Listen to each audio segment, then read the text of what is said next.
come in like this 37-year-old, and what was he complaining of, or what was going on? Respiratory distress. He didn't have COVID either. He did not have COVID. And how do we know that? I took care of him. I have the same type of results from his chart as I do with my other patient. It was like the day before intubation, he was fine on the rebreather. And then they intubated, and then he got a pneumo, and then they put in a PET tube, and then it's been shipped. And now he's 37 years old and dead. Because that's what I'm seeing, like all these negative tests, and they're putting them on these vents. Hopeful that they'll get it. They're being put on these COVID floors. It's murder. It straight up is.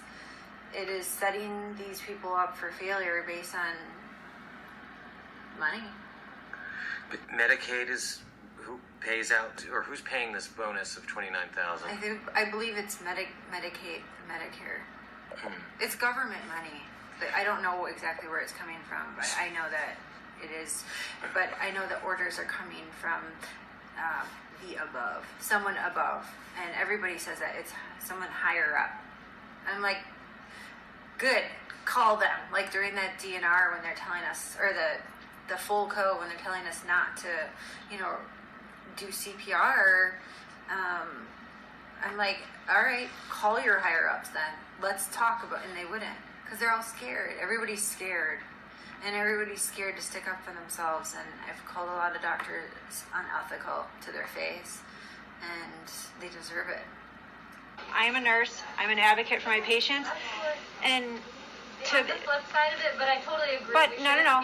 Just wait. If there's a DNR. You were laughing and you thought it was funny. You were like smirking. You're being really rude to all of us. And I thought that was really. I'm not being rude in that. It was really, yeah, you are. It was very disrespectful. And I don't think that you're going to be a very good doctor. Okay. Thank you. You're welcome. But I hope you learned something from this.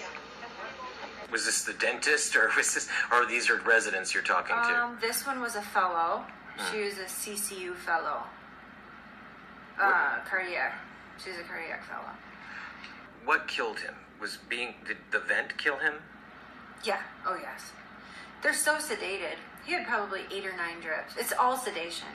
It's all sedation and paralytics. So you are asleep. It is essentially like you're under, you're in surgery, when they put you under like that, for a good month straight. There's no way you can recover from something like that. You'll be brain dead if you do. So can you list some of the drugs that they're put on the drips? Yeah, there's propofol, fentanyl, Nimbex,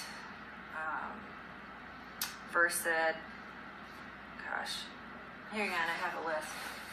I think it lists from. This is one of my patients was on this. Just one patient.